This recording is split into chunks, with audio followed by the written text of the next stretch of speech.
The grace and beauty of the flight of birds has always fascinated man. In both myth and reality, people have attempted to fly quite literally as birds by attaching wings to their arms and flapping them, but without much success. If a man, or anything else for that matter, is to fly, its weight must be overcome. That is to say, a means must be found to provide the lifting force. The first practical idea of flight used the principle of balloons. In 1670, an Italian by the name of Francesca Delana proposed an airship where the lift was to be provided by 4 evacuated globes of copper. Of course, he didn't have any idea how to create vacuum in those globes. It wasn't for another 100 years till 2 French brothers, Joseph and Etienne Montgolfier, thought of using hot air rising from a furnace to lift a man up. The first recorded flight of men took place on 21st November 1783 when 2 men took off in a Montgolfier designed balloon which carried its own wood-burning furnace. The flight lasted for some 25 minutes and covered about 8 kilometers. Why does a hot air balloon rise up in the air? It does so for the same reason as does a hydrogen toy balloon. That is, it is lighter than air. The buoyant force experienced by the balloon is equal to the weight of the surrounding air of the same volume and is therefore more than the balloon's own weight. The net resultant force acts upwards and makes the balloon rise up.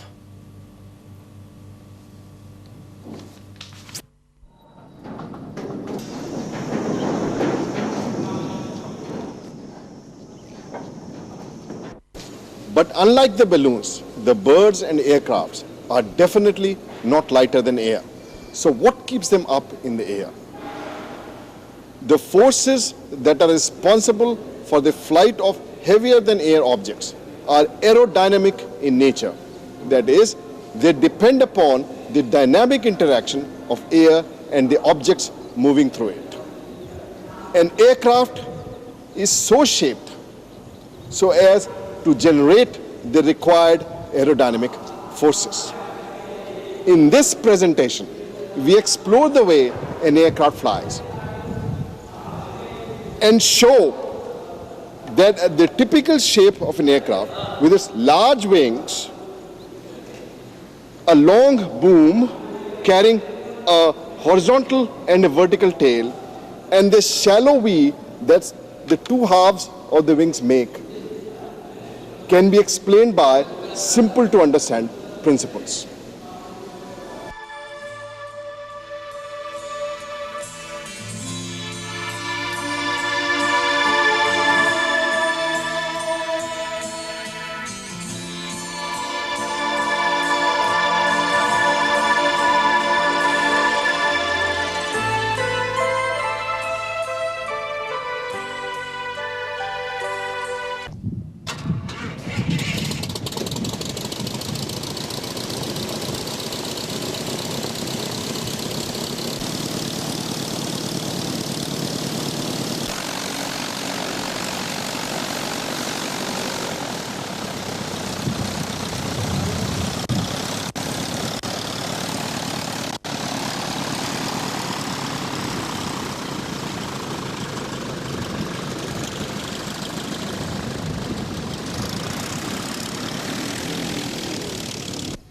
We are all aware that as wind blows past a body, or as a body moves through stationary air, it experiences a force that opposes the motion and therefore is termed as drag. But what many of us are not aware, that under certain conditions, a body may also experience a force which acts at right angle to the direction of motion. Take, for example, a kite being held in a wind blowing from the right. The relative wind produces a drag force which keeps the string in tension. But these forces definitely cannot sustain the weight of the kite. What holds the kite up is the force component which acts at right angles to the direction of the relative air motion. Since it is this force which keeps things flying, we call it lift. Now let us see what determines this force.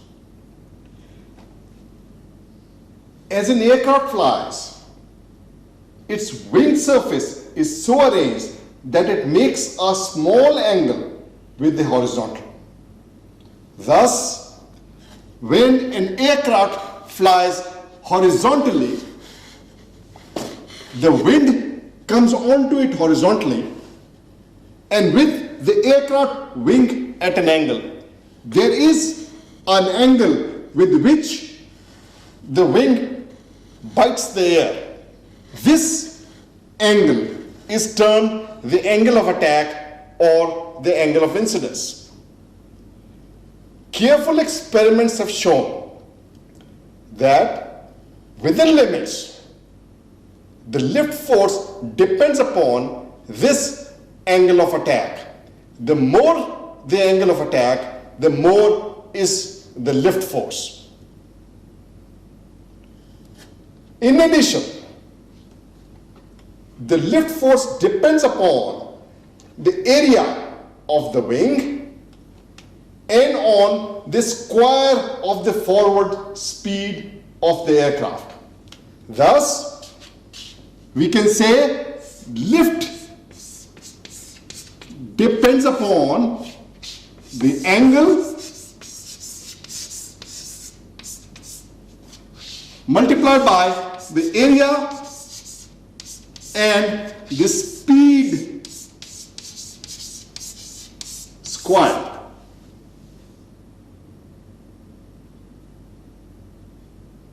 The large wings of an aircraft are there to provide a large area so that the required lift force can be generated for reasonably low relative speeds.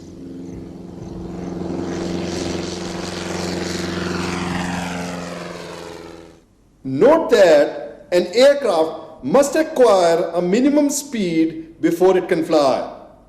That's why it takes a long sprint on a straight runway before it can take off. A glider which does not have an engine of its own has to be towed by a winch for takeoff.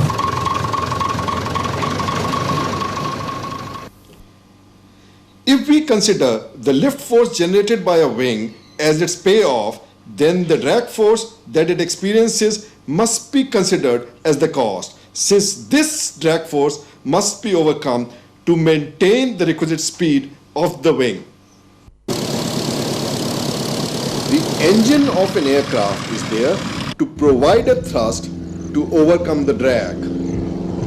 We like to design a wing so as to minimize the drag while maximizing its lift. The ratio of the lift to drag forces, therefore, can rightly be considered as the measure of the aerodynamic efficiency of the wing. A flat plate wing experiences quite a bit of drag and has, therefore, poor efficiency. If we curve the plate a bit and round off its leading edge, we can improve on its efficiency remarkably. The wing of a competition glider may have aerodynamic efficiencies in excess of 50. But a wing alone, howsoever efficient it may be, cannot fly. To show this, let's take a stiff sheet of paper to represent a wing and launch it in air. This particular motion can hardly be termed as flight. What really has happened? Well, as we mentioned earlier, the lift force depends upon the angle of attack. A flat plate generates lift when it is held at a fixed angle to the free stream.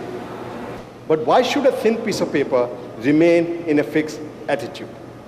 As we launch it, it wobbles, its lift changes, and no flight, what the name results. Paper flight would then require that the wing as it flies is held at a fixed attitude. Any wobble should die out.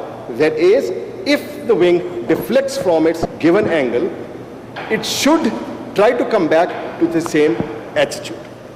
The reason a paper wing does not do this is because both its center of gravity and its center of pressure coincide with the center of the area, and hence the wing does not have any preferred orientation. To overcome this, we first move the center of gravity of the wing a little bit forward by folding the front edge of the paper a few times and securing it with a few paper clips.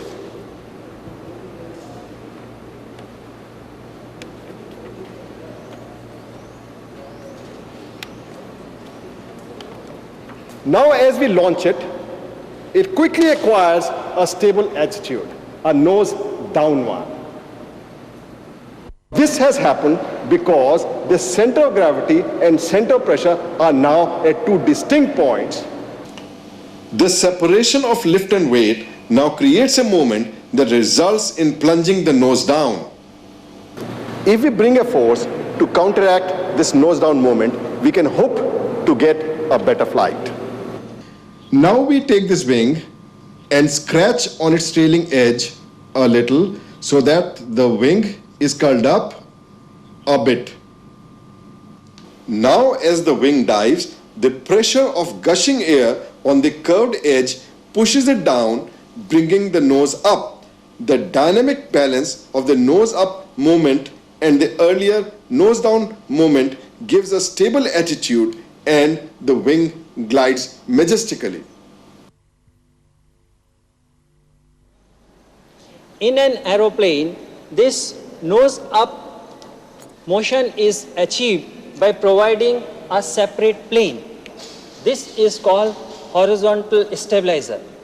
Horizontal stabilizer is a symmetrical aerofoil section provided at the tail. The relative air coming from the wing strikes the top surface of the stabilizer, thereby produces a downward force. Thereby, it moves the nose of the aeroplane up. Since the stabilizer force acts downward, it affects the total lift produced. Thereby, we have to maintain the stabilizer force low. This is achieved by having a small area of the horizontal stabilizer. Also, this small force has to be made effective. This is achieved by providing a long movement arm, that is, attaching the horizontal stabilizer long distance from the center of gravity. This is attached on a long boom, which also helps in carrying passengers and cargo. This is called the fuselage. But our aircraft still has problems. There is nothing to keep it from yawing. That is, if the aircraft rotates about its vertical axis such that its long axis deviates from the direction of forward motion, there is no force or moment which tends to bring it back. Similarly, if the aircraft rolls, that is, it rotates about the longitudinal axis with one wing being raised and the other dipped, there is nothing that forces it to come back to straight and level. In other words, we still need some method of providing the aircraft with stability in yawing and rolling motions. You must have seen a weathercock.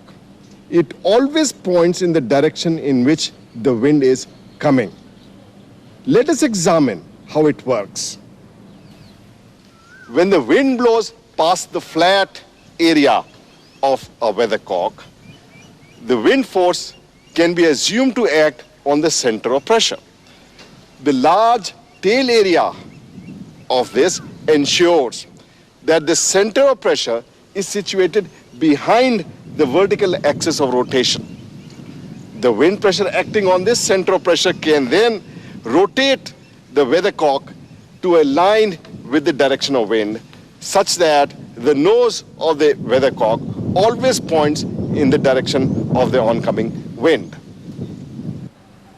An aircraft is stabilized in yaw in a similar fashion. The forward motion of the aircraft produces a relative wind which is opposed to the direction of motion of the aircraft.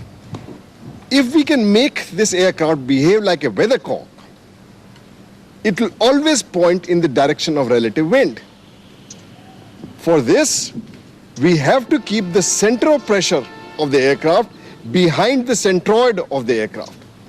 This is achieved by providing a vertical wing at the tail. When the aircraft yaws, the oncoming wind acts on this tail fin and produces a moment which corrects the yawing motion and aligns the aircraft again with the oncoming wind. The roll stability of aircraft, that is, its tendency to fly with its wings level, is achieved in a slightly more complicated manner. If you notice an aircraft, the two halves of a wing are not horizontal, but they are arranged in a shallow V.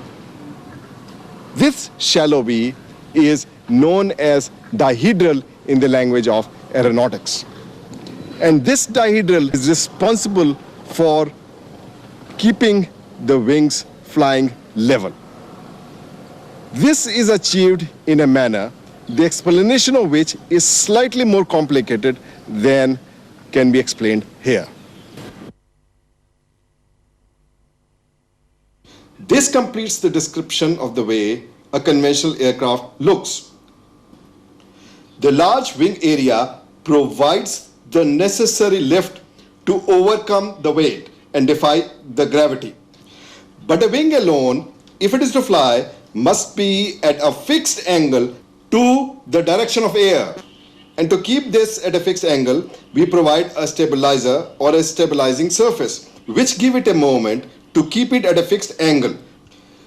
To keep this area small and get a sufficient moment, we carry this small area on a long boom from the wing. This boom is usually made cylindrical so that it provides a hold for passengers and luggage. To keep the aircraft always pointing in the direction of its motion, vertical tail fin is provided. This vertical tail fin operates in the same manner as does a weathercock, which always points in the direction of wind. To keep the aircraft from rolling this way or that way, the two halves of the wings are arranged in a shallow V. This shallow V is called a dihedral.